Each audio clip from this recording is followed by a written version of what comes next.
بسم اللہ الرحمن الرحیم۔ السلام علیکم۔ فصل اردو کتاب میں حصہ غزل سے آج ہمارا موضوع ہے خواجہ میردرد کی غزل نمبر 2۔ شعر نمبر 1۔ ارض و سما کہاں تیری وسعت کو پا سکے، میرا ہی دل ہے وہ کہ جہاں تو سما سکے۔ جہاں تک اس شعر کے فنی حسن کی بات ہے تو یہ شعر جو ہے غزل کا مطلع ہے۔ یہاں ایک روایتی تلمی استعمال کی گئی ہے۔ اس کے علاوہ یہاں پر صنعت تضاد موجود ہے۔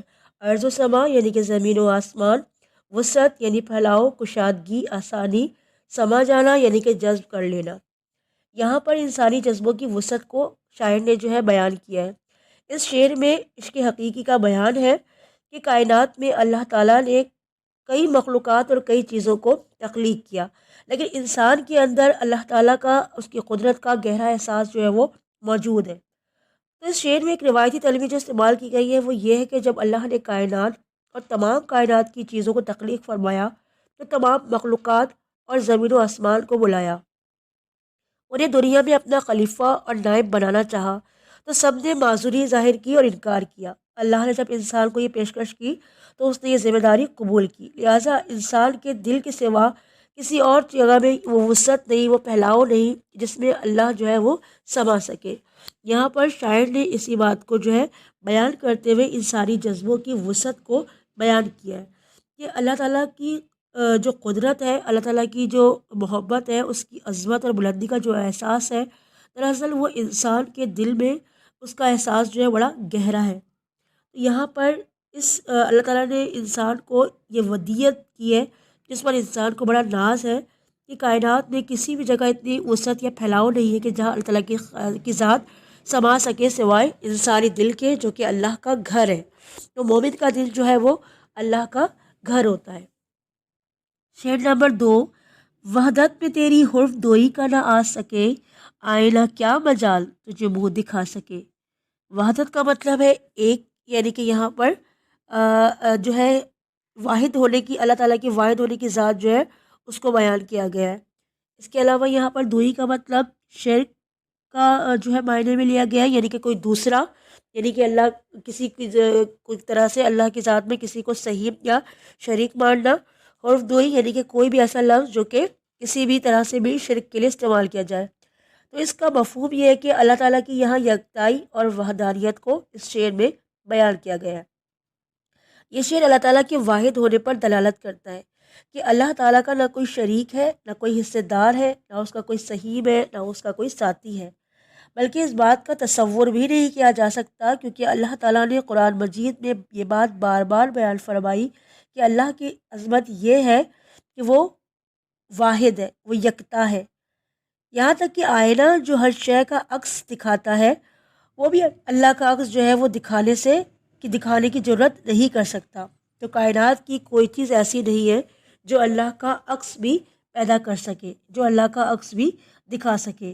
یہی بات جو ہے وہ شاعر نے یہاں پر بیان کی ہے۔ دراصل یہ شعر جو ہے اللہ تعالیٰ کی وحدانیت کو بیان کرتا ہے، اور اللہ تعالیٰ نے سورہ اخلاص میں یہ بات طے کر دی ہے کہ اللہ کی ذات جیسی ذات کسی اور کی نہیں ہو سکتی، اور نہ ہی انسانی آنکھ میں وہ طاقت ہے جو اللہ تعالیٰ کی ذات کو دیکھ سکے۔ شعر نمبر 3۔ قاصد یہ تیرا کام نہیں اپنی راہ لے، اس کا پیام دل کے سوا کون لا سکے۔ اس شعر میں کنایہ بعید موجود ہے۔ اس میں موضوع یہ ہے کہ ہم کسی کو اگر اپنا رازدار بنانا چاہے بھی تو اپنا رازدار نہیں بنا سکتے، یعنی کہ دل کی باتیں اپنے ساتھی کے علاوہ کسی اور کی زبان سے ادا نہیں ہو سکتی۔ تو یہ شعر جو ہے حقیقی اور مجازی دونوں کیفیات کو یکجا طور پر لیے ہوئے ہے۔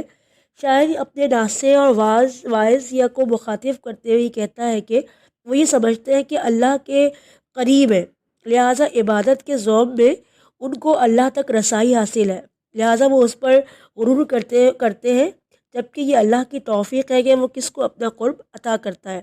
یہاں عشق مجازی میں شاعر اپنے محبوب کا پیغام لے کر آنے والے قاصد سے مخاطب ہے کہ تو جو میرے محبوب کا پیغام لے کر آیا ہے تو اس میں اس نے یقیناً اپنا حال دل نہیں لکھا ہوگا، کیونکہ اسے پتہ ہے کہ تو جو ہے اس بات سے باخبر ہو جائے گا، لہٰذا اس نے وہ بات جو خط میں نہیں لکھی یا وہ بات جو اس نے نہیں بتائی وہ دراصل وہ بات وہ جان چکے ہیں، ان کو اپنے محبوب کے دل کی خبر ہے اور وہ اس بات سے جو ہے باخبر ہو چکے ہیں، ان کو اپنے دل کی محبوب کے دل کی جو کیفیات ہے ان کا پتہ ہے۔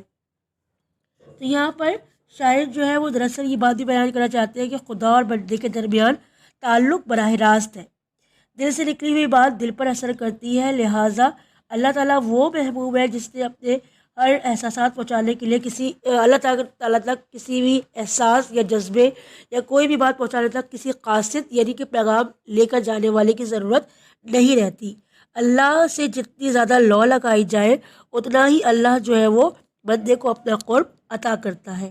شعر نمبر 4، خدا کی یاد پہ مت بھول زنہار، اپنے تئی بھلا دے اگر تو بھلا سکے، غافل یعنی کہ لاپرواہ، زنہار یعنی کہ ہرگز، اپنے تئی اپنے طور پر۔ تو یہاں پر جو ہے شاعر خاص طور پر جو ہے تلقین کرتے ہیں کہ انسان کو خدا کی یاد سے کبھی بھی غافل یعنی کہ لاپرواہ نہیں ہونا چاہیے۔ تو اس شعر میں میر درد جو ہے ان لوگوں سے مخاطب ہے جو اس بات پر بڑا فخر کرتے رہتے ہیں کہ وہ ہر وقت اللہ کی یاد میں کھوئے رہتے ہیں۔ تو وہ یہ کہتے ہیں کہ اگر اللہ تعالیٰ کی یاد میں ہر وقت کھوئے رہتے ہو تو اس میں تمہارا کوئی کمال نہیں ہے، کیونکہ اس میں اللہ تعالیٰ ہی ہے جس کی ذات اتنی عظیم اور بلند ہے کہ وہ انسانی اعصاب پر قابض ہے۔ تو انسان چاہتے ہوئے بھی اس کی یاد سے غافل نہیں رہ سکتا، اور یہ یاد انسان کو بار بار یہ بات یاد دلاتی ہے کہ اس کا خالق اور مالک وہ بذات باری تعالیٰ ہے جس کا کوئی شریک نہیں ہے۔ یہی وجہ ہے کہ ہر انسان جو ہے وہ اپنے رب کو جو ہے وہ یاد کرتا ہے، اور یہی وجہ ہے کہ یہاں پر شاعر نے اس بات کا انسان کو درس دیا ہے کہ انسان کو کبھی بھی خدا کی یاد سے غافل یا اس کو بھولنا نہیں چاہیے۔ کو بحث کر کے بات بٹھائی بھی کیا حصول، دل سے اٹھا غلاف اگر تو اٹھا سکے۔ بحث یعنی کہ تکرار کرنا، حصول یعنی کہ حاصل، غلاف پردہ۔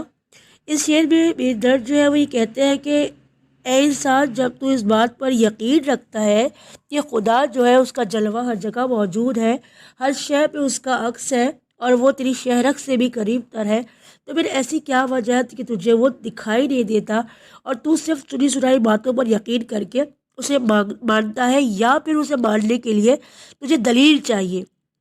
تو اس کی وجہ یہ ہے کہ تو نے اپنے دل پر خواہشات کی ایک تہ چڑھائی ہوئی ہے، تو تیرے دل کا آئلہ صاف نہیں ہے کہ تجھے اس میں خالق نظر آ سکے۔ تو خالق پر ایمان لانے کے بعد اپنے آپ کو برائیوں سے اور گناہوں سے جو آلودہ کر رکھا ہے، تو اپنے باطن کو ان برائیوں سے جو ہے وہ پاک کرنا بڑا ضروری ہے۔ تو وہ غلاف جب ہٹے گا، کی چادر جب چھٹے گی، تو یقیناً خالق حقیقی کی جو دل میں موجودگی ہے وہ نظر آنے لگے گی، اور جیسے ہی یہ نظر باطن میں یہ احساس جو ہے وہ آگے بڑھتا چلا جائے گا، تو اس کے نور کی جو تجلی اور روشنی ہے وہ بھی زندگی میں نظر آنے لگے گی۔ تو یہاں پر شاعر غزل نمبر 2 جو ہے ہماری مکمل ہو گئی ہے۔